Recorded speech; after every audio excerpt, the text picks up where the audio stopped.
Hey guys, welcome back to this week's episode of Millennial Mirrors, a discussion on millennial life in the Middle East. Our episode today is titled The Struggle is Real, and it's about instant gratification. A large portion of the millennial population has been somewhat conditioned to constantly being rewarded, validated, and happy with what they do. And this is something that we can't entirely blame them for. It is a result of the world we live in today that has left them with this sense of entitlement. Entitlement to success, entitlement to recognition, entitlement to love, without having to put in the work or having the patience to earn any of it. Who of us doesn't have a sibling, cousin, or friend who is just sitting on their butt, waiting for the world to hand them things, and then playing the victim when it doesn't? Now, to talk to us about the struggle and the journey you need to go through to have longer-lasting impact and change your life is a gastronomist, travel writer, and entrepreneur, Talal AlRashed. Welcome, Talal, to the podcast. Thank you, Mshari. I really like the topic. Very, very interesting. Thank you. Yes. So I find your story really fascinating. Can you tell the audience a bit about where you started out career-wise and how you shifted and got to where you are today? Yes. I thought my choices are very limited. So I've studied business. And I thought, okay, it's a good thing because it makes money. We think that that's what we should be doing after we finish school. That's what everybody tells us, how much you're going to earn, how successful you will look, how proud your family will be. So I thought, okay, according to my grades in high school, what I can't do is just business. I can't go higher. So I studied accounting in Kuwait University.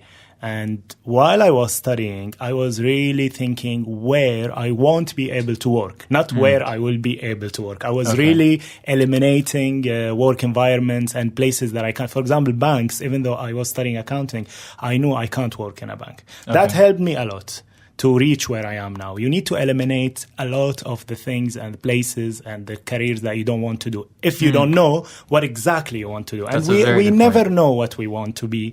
We think we know when we are young, as we think we know a lot of things, but we don't. Later, after you finish school, after you really see the world, the working field, you realize, no, this is not what I like. This is not what I want to be doing every day. So I knew I didn't want a bank. I knew I didn't want a lot of things. So when I finished school, I got a job in a government agency in Kuwait organization.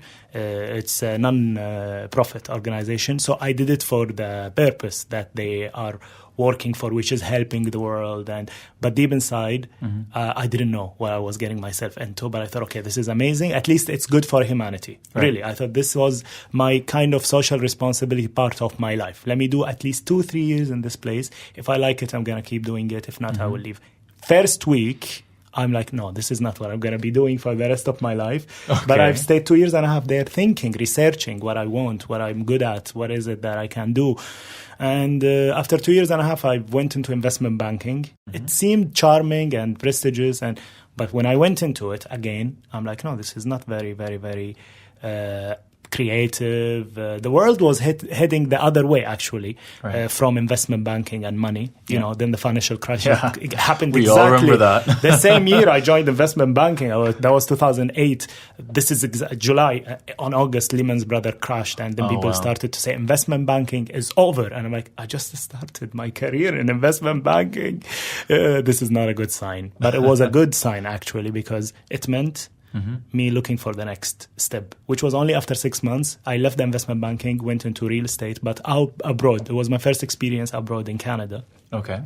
So some investor had a big land there, needed someone to work on it. So I went there, and while I was working on the real estate development, part of my job, I was always going out and eating out because, Toronto is very multicultural. There were restaurants from all over the world. And this is when I realized that I love food and I love eating out and I love the hospitality part of it, not just the food, not just the gastronomic culinary part, also the service. Okay. I care how the management is happening in the restaurant, how the service is, how the waiter is dressed, why they speak this way. For some reason, it's in me, even though I haven't studied it.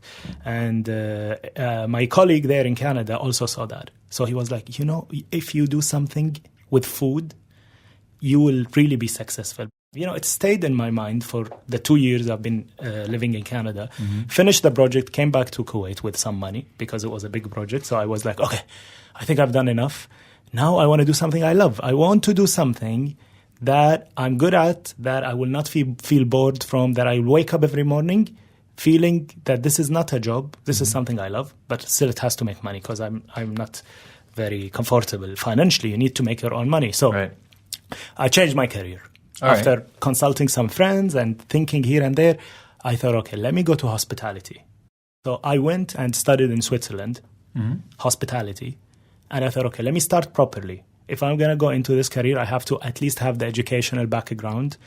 It wasn't necessarily the best step because I spent a lot. But now I'm getting the return because when you study, people respect you. When you have the academic background, even for a year or two, not necessarily your bachelor degree, just a course or a diploma, people will trust you more. And I see this now. Because when they hear that I've studied this, they're like, okay, we have to listen to him and he knows what he's doing, which is true. You get something out of school, definitely. Then you get the contacts. I have great network because the school is international. So I have friends from Guatemala to Indonesia to Europe to Africa. And this year only I'm invited for 4 weddings. Oh, wow. They are all my classmates. So I went to one in France, Toulouse. Tomorrow I'm flying to Sicily for another wedding, and then on November to Colombia. So they're all great locations for weddings. Exactly. They're all my classmates. So, and then imagine also the business opportunities you can create with such people. So it widens your horizons, and you see things more and you know more because they are insiders. They are from those countries. So it's helping me a lot with what I'm doing now, which we're coming to. After I finished the hotel school, I've worked and trained in a few hotels and eventually a restaurant in Dubai. This is when I moved to Dubai. It was supposed to be 3 months in a restaurant. It became 5 years. It's my 5th year in Dubai because the restaurant extended my contract from 3 months to 1 year, and I got promoted from a waiter to a receptionist to a guest relation to a PR. And throughout the months in the restaurant, I made my social media account public. It was private before for my friends and family, and my friends told me, open it, make it public. It's very nice. You're showing us restaurants in Dubai. We need to know what's there, hidden gems. So I know more now, not necessarily operations, but more about service, quality. I can compare between hotels and restaurants. I can compare between this country and another country. So you do consulting, right? For hotels and which turned into consultation now, especially in marketing, PR.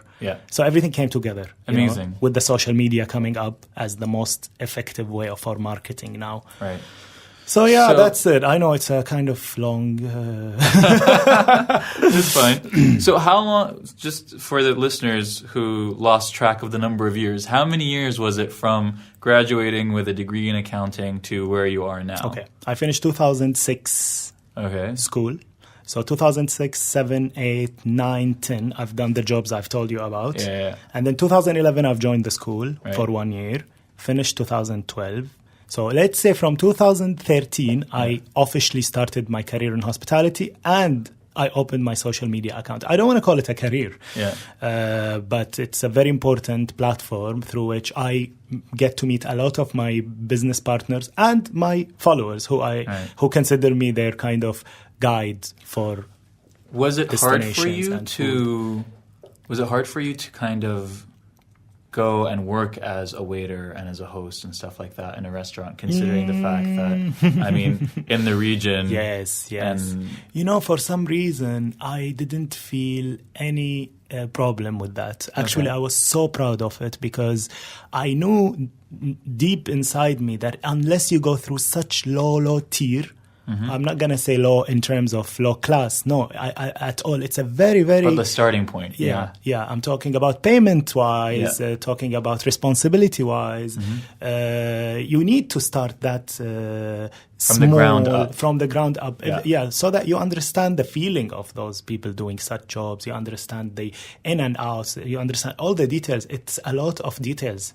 And I think that really helped you now in your consulting because you understand the intricacies of the day in and the day out. But I mean, as someone who grew up in Kuwait, I understand how society views, unfortunately, people that work in the service industry. So, I mean, I applaud you for the bravery of being like, you know what, this is what I want to do, and I'm actually going to start from the ground up, and I want to learn Mshari, these things. I'll be very honest with you. I've never ever considered society when I made any decision in my life, really. For some reason, I was just, I don't know, my parents maybe somehow instilled this in me. I never had this pressure because I always knew that people are different and our society is new and young And it's not necessarily the benchmark for success or for best choices. They need to learn. We still need to learn a lot. If there is any society that I would look at when making decisions in my life, it won't be our society. With all my respect, it's not disrespect for them, but it is a young society. We are making the society now. We are changing it. It's not the other way. We should influence the society. We should reshape it. We should reform it. We should not allow it to do that to us because it's young. And inexperienced. No, it's a very interesting point. And this is why I never thought, I knew this point, I know this fact, and I lived based on it. To me, it was okay to leave my family and live in Canada. To me, it was okay to come and live in Dubai. To me, it was okay to work as a waiter. To me, it was okay to open my social media account and be public. I never thought, what would those people think or not? Because it is something very weak to base your decisions on. Very good point. So, what would you say has been the hardest part of your journey so far? You know what? Sometimes things seem very right to you. Really, you just know that this is the right thing. Once you're honest with yourself, fully honest with yourself, nothing is hard. Once it's very hard for you to lie to yourself, very hard for you. And once you understand the predicaments of lying to yourself and pretending that things are fine and no, this is as long as my family is happy, then I should be happy. As long as then it's very dangerous. I know that I should be honest with myself, so it was easy. So the priority was me, what I feel, how I feel, because no one will take the burden that you're gonna carry if you live the way that you don't want. One day in your life you will regret. You'll wake up. And regret will come suddenly. It will fall on your head from the sky so fast and so hard, and it will be very, very, very difficult for you to unfeel it, I would say. It will stay there because time runs and it's only one life and it's only few opportunities. And there is no time to even feel scared or feel that it's going to be difficult. So, how do you deal with failure? I'm sure along this journey there were times where you failed. How do you deal with that? You know, I look at failure in a very different way. To me, failure it has to be near-death experience. Anything else is not failure. I mean, there is no big deal. Again, you know what? It depends also on who is in stake with you. If you're married with kids, then yes, you have to be less capricious, less risk taker. You have to be more responsible. You have to count and study your steps very, very, very well. But I'm not married. I don't have any kids. So it's different in my case. And failure to me is actually not taking those steps and not going for those opportunities and not making these changes. Failure to me is staying in the same place for a very, very, very long time. Failure to me is looking at money when making such decisions, how much I'm going to pay, how much it's going to be. And this is failure because money, the more money you make, you have to know that your life is being taken away from you somehow. And this is failure because it affects you in the long run with a big bank account, but your health will be affected. You will find yourself not very knowledgeable except in whatever you've been doing every day. And you will lack the understanding and the emotional intelligence because you haven't mixed enough with enough people. You haven't experienced life enough. And you become very good in the office or in the job you do, but in other things, no. So this is failure to me. So playing it safe is playing failure. It very safe, playing it very in the box, being in the box. So I deal with failure I look at it in a different way. I don't look at it how society look at it. Society think when you are 30, you have to be manager, and you have to have a great car, and you have to be married with kids, and you have to have a house already. I don't think. Then you know you're a failure if you don't have these things. So it's me. My perception of failure is the way I deal with failure. It's a state of mind. There is no failure. Okay. No, I think that's a very good point to make. Because who decides what's failure? Who can decide? Only you can decide. And that's it. Again, the way I look at failure is the way I deal with failure. My perception of failure. Your state of mind. Very cool. Okay, so then let's not look at failure. In your life, when you do something and you don't feel like you're getting the results you want or that you think you deserve, what do you do then to keep you kind of going? No expectations. You have to do things because you feel it, without really counting a lot the benefits you're going to get or how much money you're going to make or how it's going to serve me or what's in it for me. Because in reality, everything you do has an effect and an impact, and it will come back to you. So you don't have to worry. You have to know that this is something that represents you. Again, honesty, being honest with yourself, being honest with people around you. So again, I don't think a lot. But once I've done the thing and seen the result, I make the best out of it. And then if it really did not serve me, I will just simply not repeat it. Or I will do it in a different way. But I won't think about it and regret it and say, why I should have done it. Yes, you can reevaluate it, but not too much, because just move on. I think it's the best thing to do. Don't spend so much time thinking, I should have done it in a better way, blah, blah, blah.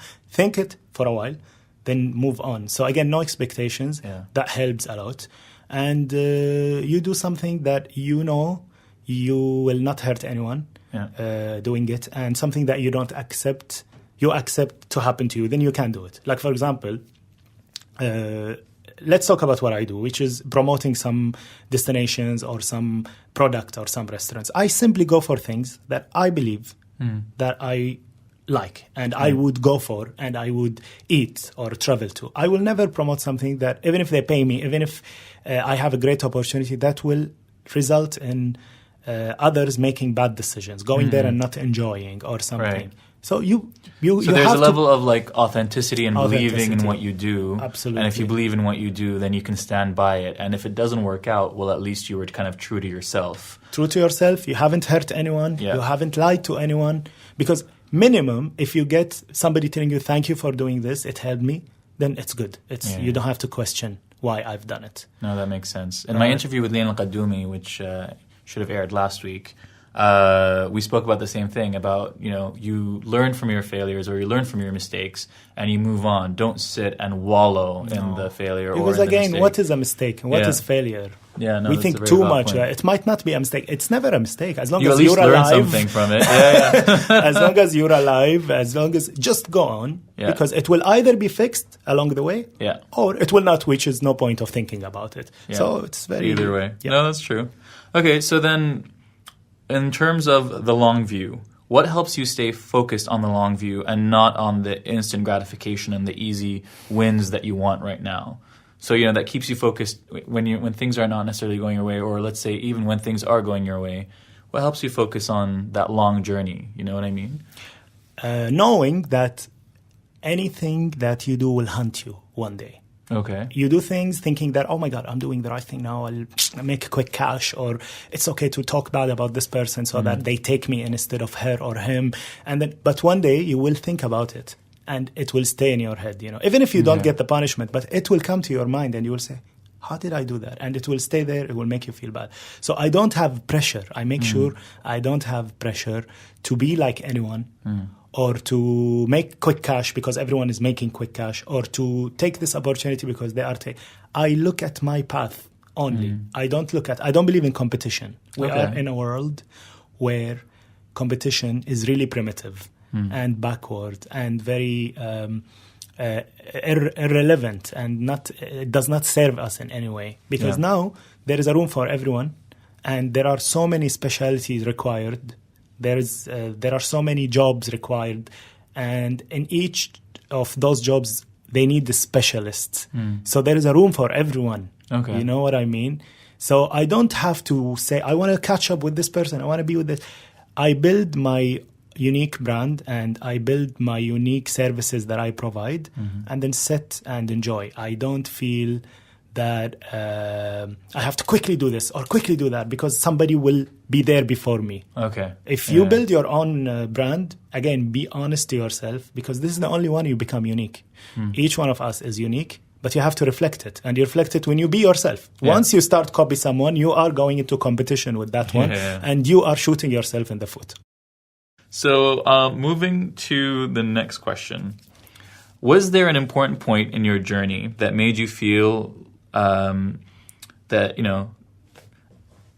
yes, I am doing the right thing and this is worth it?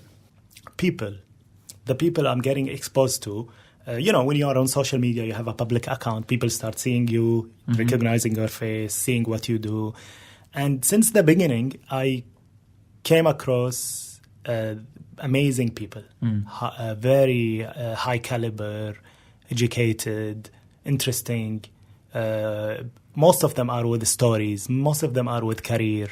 And this made me think I'm doing the right thing because, you know, you do some things or you get a job and you see that you are being mixed with the wrong crowd. Your colleagues, your manager is toxic. And then the people that you work with, the field or the industry that you're in. And for me, in social media, it's the followers that you meet, right? The audience, and then the other influencers that sometimes you have to work with. Yeah. And then you've got the business people that hire you or want to work with you, or the brands that work. So those three different categories of people you encounter as social media influencer or social media public figure. And in my case, all of them are amazing. But was there like one moment where that like happened that you were like, okay, no, I am like doing the right thing? When those people thank me, when they say you're doing great, you're helping us, we're very happy that there is someone authentic, honest, tell us where to go every weekend to eat, or where to travel on holidays, and we know that he's not lying and he's not exaggerating, and we go, and our weekend is not spoiled, and our trip that we spend money on is not spoiled. So this is not, it sounds very very but it is important because those people, they go for their honeymoon, they go there for anniversaries, to take their kids to have great holidays after a long year of hard work, and after a long week of hard work they want to go to a nice restaurant in the weekend or staycations. So I'm happy that I'm a reliable source and they trust me and they like my taste. So and this comes from my hospitality background. When people are happy because of a service I provided, I feel great, I feel fulfilled. And the more I get those people telling me thank you, the more I feel I'm doing the right thing. Of course, when I see people leaving at their office at 9, I feel, wow, great, I am doing the right thing. That as well. Or I'm going to a hotel. And my office is some lobby in some 5-star hotel.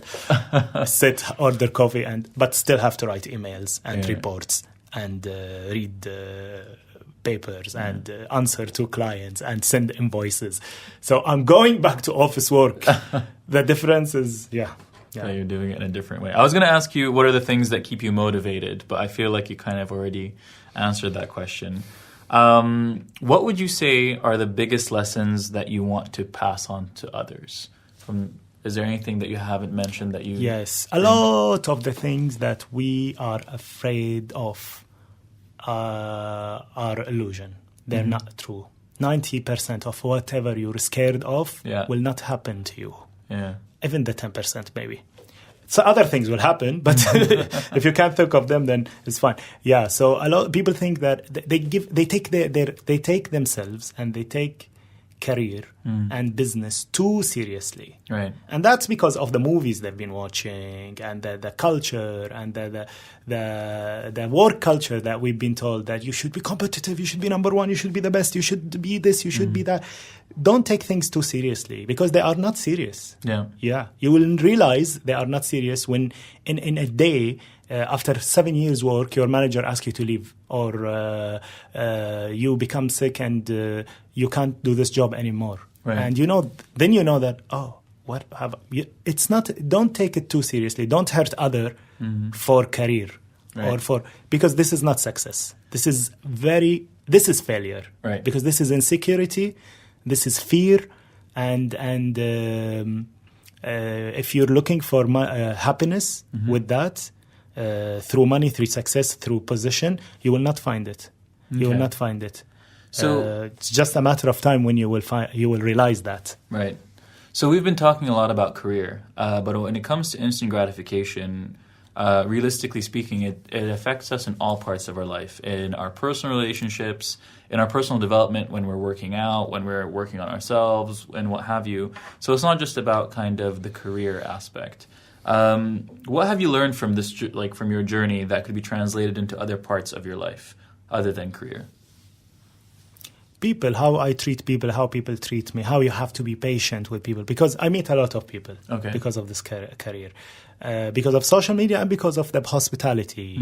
And then, again, I learned not to take everything seriously. Okay. Not to take everything personal. Right. Not to think that I'm being targeted, that this person is not respecting me, and because the more exposed you get to people, the more these situations happen to you. Yeah. And with time you realize, why I think it's not about me. This person has an issue, or he does that to everyone. And so I learned a lot that people action and words are not things that I should take seriously, right, or personal. Okay. You have to look at them and just understand them and know when to react to them. You have to learn to take action, not reaction. I know this is a cliche, but it's true. Yeah. We react a lot, and because of inexperience, because we are not experienced, because we're not exposed enough to people, because of our lifestyle, especially in this region. We're just exposed to our family, then the school, then in university, the same thing. Unlike other cultures where they start working at age 15, 16 to provide for their university. In summers, their parents send them to jobs. Yeah. So we have no experience with people. So you see people who are 25, 30, they are senior in their jobs and they're like kids. So I think this is what I got from my career experience in people and how I manage people and how I handle them and their complaints and their expectations and all this, which is not very easy, by the way. But what I love about kind of the red thread or the message that I am hearing in a lot of your answers is this sense of stop taking yourself seriously, stop taking life so seriously, Dini Matiswa kind of thing, like just kind of relax and live your truth and be yourself things. Well, Mshari, a lot of the why people are angry and why people are sensitive, I mean, in a negative way, sensitive as easily agitated, not sensitive as understanding of others, because they're not living the way they want. Yeah. And when you don't live the way you want, when you don't, and I'm not talking about total freedom, crazy, let's go spend, sleep on the beach for no, I mean, the basic things. Yeah. It's basic to be free to wear whatever you want. Almost, again, with taking into consideration that it's basic to experience something you want to experience. It's basic to want to travel now and experience a destination. But a lot of people are not, because their parents are controlling, because they are afraid of society and what the society will say, the peer pressures, their friends, because they're not trained to do that. You know, it's. I heard in Holland, they've done around the world a survey, and Dutch teenagers turned out to be the happiest teenagers in the world. And that's because of how the school and the parents raised them. They raised them to make their own choices, not tell them what to do. Yeah. I mean, so that's why they're very happy. A lot of, there's so many people I know who their parents chose their university major for them. So their life partners. And their life partner. Imagine who you're going to be with for the rest of your life, who you're going to marry. And not just be with, do things with and travel with and eat with and have kids with. Doesn't make sense. Okay, you direct them, you guide them. I'm not saying total freedom, again, or abusing, but train them. See, in Holland, they said they train them to make the right choices, but eventually they make that choice. Right. And that's why here around us and in many parts of the world, you find these angry people. I've realized it is because they're not living the way they want. Mm-hmm. So the more you do what you want, live the way you want, the less small things will affect you. You'll be always happy and your worries will be legitimate. Mm-hmm. A lot of people have illegitimate worries that are not really worrying, that are not really, because they need this small thing to cry from, because they're already under pressure, not happy, burdened by doing and living the way that they don't believe in and don't want. You know, lying and acting is very tiring. Okay, so here's a question for you. These are now questions not necessarily related to instant gratification, but since you brought up culture, let's talk about that. What is the part of the culture you grew up in that you carry with you always? Being late sometimes. I was on time today. You were on time today. But I take my time, unfortunately. And that's not only my culture, that's also me. I'm someone who likes to take his time, kind of. And few things make me run and, okay, let's go, you know. And that's not good, really. I want to be very, very punctual. Okay, what's the part I'm not of that your... bad, by the way, but yeah. What's the part of your culture that you love, that you carry with you always? People. how we treat people, how there is no a lot of formalities between people. Like Kuwait is very, and you know, you're from Kuwait as well. We are very open, and we are very welcoming, and we like chit-chatting with strangers, and we like complaining if we don't like something, and we like expressing our feelings, and we are very outspoken, and I like that to some degree. I'm controlling it now. I'm trying to, you know, work on the dosage and the frequency. But I like that our culture is not about staying calm, not expressing your feelings, not expressing your opinion, and it is something I like about where I come from. Yeah, no, that's true. We're very expressive as a people. And what is the quality you most value in the people you keep around you? Genuinity. They have to be very genuine. Okay. There is no reason. Once I feel somebody is feels that there is a necessity to lie or act, even if their intention is good, you know, they don't mean, it's a red flag for me.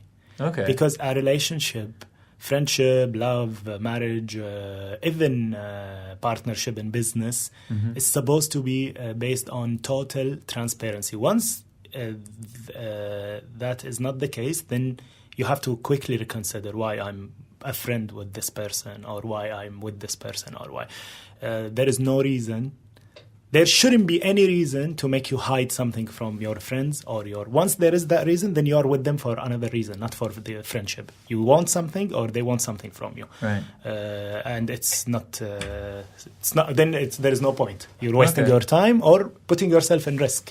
Okay, good answer. So honesty and genuineness and total openness, you know. Okay. And so the last question. What makes Why? I'm happy. I'm enjoying. I'm enjoying it too. Like but I feel like I'm in a session with a psychiatrist, and I'm really telling you everything. Well, then you'll love this question. What makes you happy? You know what? Honestly, I'm not showing off, but I'm happy as long as I'm not unhappy. You know, like I'm happy all the time because I really look at the good things around us. I look at the glass half full, never half empty. And I'm so ashamed of complaining. I'm so ashamed. When I see what's happening in the world to others in other countries, the wars, the natural catastrophes, the poverty, the expensive cities around the world, people having to work 24/7 to have a decent life, even in peaceful countries and in very developed countries, without mentioning names, but there are countries that are very developed, very peaceful, but to have a nice life, you have to work 24/7. Yeah. Okay? When I see all those horrible things happening around us, countries that are being affected from environment issues because of the factories. You know, there are countries where you can't breathe. Delhi is polluted. You can't even jog. China, you can't even... Okay, they have nice places. You have to hide away from the city. You go 3-4 hours to have a good air to breathe. Otherwise, you'll get cancer in a few years.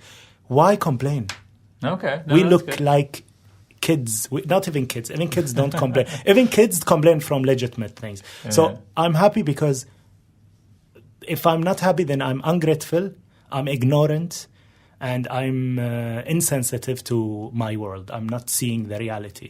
That's an amazing answer. There is no reason. I mean, look at what's happening. Don't you see what's happening around the world? Yeah. And they come and complain from, my boss shouted at me, I need more money from my salary. Stupid things. I'm not saying don't ask, but you don't have to be sad about it or angry or just resign. Just don't bug me with your problems. So amazing. I'm happy because there are so many reasons why we should be happy and very few why we shouldn't, if any. I think there is no reason why we shouldn't. As long as you're healthy, even if you are sick, it's fine to be sick. Just deal with it. Okay. No, that's an amazing answer. There is no reason why you shouldn't be happy, I think. All right. So thank you so much, Talal, for joining me today. You're welcome. Thank You you have so been an much. amazing guest. Habibi, thank you so much. You too. I'm really enjoying this. My first podcast. So proud. So where can people find out more about you online? My Instagram account, Okay. which is my name dot my family name, Talal.AlRashed, with the AD at the end. Okay. And Snapchat as well, same, without the dot, Talal AlRashed. Soon my YouTube channel will be launched, so they can register now on my YouTube. They can subscribe. Amazing. My YouTube channel. And what else they can find? Yeah, Cool. that's it. All right, For now. so- Too much already. So thanks to everyone for listening. I love your comments and messages, so keep them coming. Be sure to subscribe to the podcast if you haven't already on iTunes, SoundCloud, YouTube, or wherever you're listening. We'll be releasing a new episode every week. And if there are any subjects or topics that you think we should cover or any questions you have, you can find me on Twitter and Instagram at Mshari Alonaizy. Links are in the episode description for both me and Talal. Bye guys, and stay safe. Thank you.